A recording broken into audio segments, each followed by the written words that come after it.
Do you believe in the government? Do you have faith in its inalienable ability to tell you right from wrong, even when you are the wrong? We often talk about the government like it's a faith system, because it kind of is. Together we agree to its laws, elections and processes as an agreed upon way of managing our society. We believe in that social contract. But what happens if you don't believe in the government? Over the last few years, you've probably heard more about sovereign citizens. These are individuals who have essentially chosen to abandon or reject the social contract of the country they live in.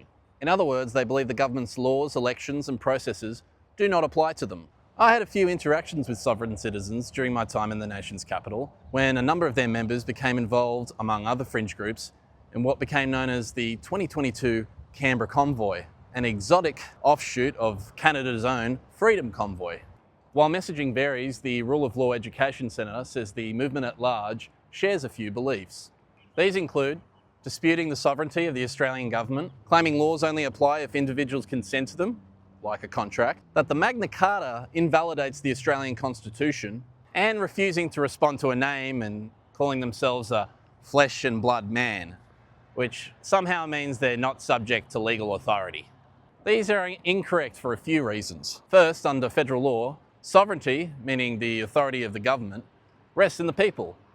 We're running the joint. And if we allow multiple sovereigns within one system, there's going to be disagreements about whose laws we follow, and it'll just get too complicated. Second, everyone physically in Australia is bound by its laws. Regardless of whether you know about, agree or disagree with the law, there is no way to excuse yourselves from the legal system. Third, while the Magna Carta, 1215 CE, played a huge role in forming common law, which we adopted from the English Empire, it does not have any authority over Australian laws. Fourth, I'm going to let you work that one out for yourselves.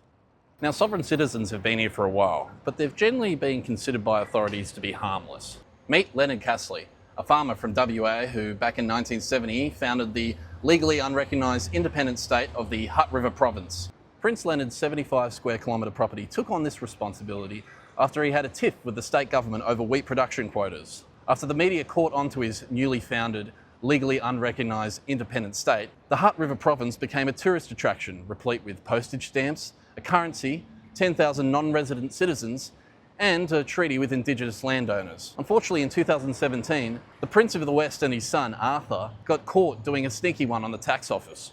Together, they were ordered to pay off a $3 million tax bill. When they appeared in court to refute the order, WA Supreme Court Justice Ren Lemure said the royal family's arguments were bizarre, irrelevant, and gobbledygook.